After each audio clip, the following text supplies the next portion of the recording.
Maybe then they might actually have a real leader very soon, sir.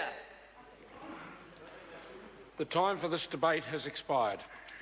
I call on Members' Order of the Day number 1. Prohibition of gang insignia in government premises bill, committee stage continued. I declare the House in committee for further consideration of the prohibition of gang insignia in government premises bill. Mr. Speaker. Mr. Chairman.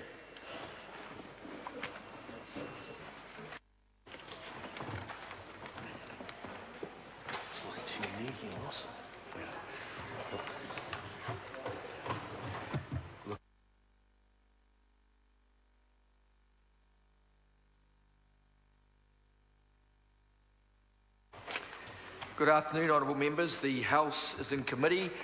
Kia ora tātou, no reira te whare, inga iwi, inga rio, inga hawe wha, tēnā koutou, tēnā koutou, tēnā koutou katoa.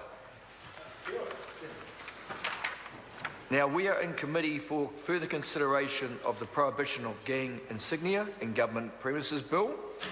And when the committee was last debating this issue, we were debating part 1. The Honourable Phil Goff had the call at the time. He has 1 minute 17 seconds remaining if he so wishes to complete that call.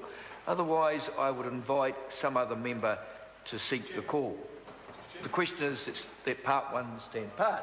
I call the Honourable Member Andrew Little. Thank you, Mr. Chairman. It's once again my duty to rise and talk on this completely ridiculous piece of legislation. That is an embarrassment, ought to be an embarrassment, not only to the member and the member and the chair, but in fact to the House. And I just want to draw the House's attention, Mr. Chairman, to a very simple remedy to the problem, because here we are spending the House's time, the taxpayers' money, looking at a piece of legislation that will deal with one sort of iota of the problem when the rest of the problem is out there. And, you know, the problem that the government said was, well, we have people turning up to the government offices, and some of them are wearing their gang patches, and so we need to pass a law to stop them doing that.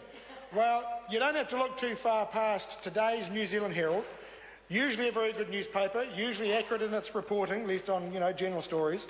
And here on page 8, a very fine photograph of the courthouse at Napier, the Napier District Courthouse. And here we have a photo of a chap leaving the courthouse. But, Mr. Chairman, I want to draw the House's attention to a little sign on the Napier Courthouse, on the doorway. And on the sign on the doorway, it says, no gang patches or insignia. And apparently, that was the Napier District Court can do it, but everybody else needs this House to pass a law. And I don't know of any report of any problems with gangs turning up to the Napier District Courthouse and causing a problem. Because the registrar at the district court, probably a couple of judges too, maybe even some sensible people at the Ministry of Justice, maybe some sensible people at the Sensible Sentencing Trust, I don't know. But maybe somebody had the brilliant idea, because they wanted to stop people turning up to the Napier District Courthouse in their gang patches, that they would put a sign on the door. And in fact, I can report to this House that they are not alone. That there are some other government premises, the managers of which have had the brilliant idea to deal with this nefarious problem that has burgeoned across the country of people in gang patches turning up to government premises, and they have put notices on the door. And do you know, Mr. Chairman, there has not been a single report in the newspapers of good repute, and sadly the Truth has now met its demise, and that might say something about the reputation of that paper, or at least its editor, the most recent one anyway. There has never been a report in a newspaper of good repute that has reported on trouble with gang members, with gang patches and insignia turning up to those public buildings. And so the question has to be asked, why is it, how is it that we have to detain all the members of this House and its very precious time to consider this piece of legislation, knowing that it is confined to government buildings, the very buildings the occupants of which have the power to, and have demonstrated they use it, to put up little signs saying no one with gang patches here. Unlike the proprietors of children's playgrounds, unlike those who are the custodians of beaches and other public places without any structures, who will have no power, even under this legislation, to give notice to those who would wear their gang patches and insignia to turn up and maraud across the innocent citizens of the burgers of those places where those beaches and children's playgrounds are.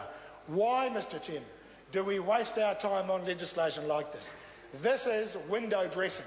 It is not substantial. It won't make a blind bit of difference, as the good people of Whanganui found out.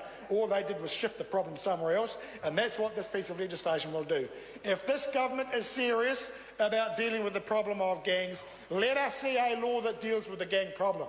Let us see a law that gives people the ability and the power and the rights to stop gangs in their tracks, to stop their criminal enterprises.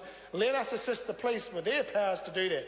But let's not pretend that dumb legislation like this is going to make a blind bit of difference when all the evidence points to, the evidence on the record in reputable publications like the New Zealand Herald shows us that a little notice on the door is all that is needed to deter the evil, nefarious gang patch and insignia wearers from doing their dirty business.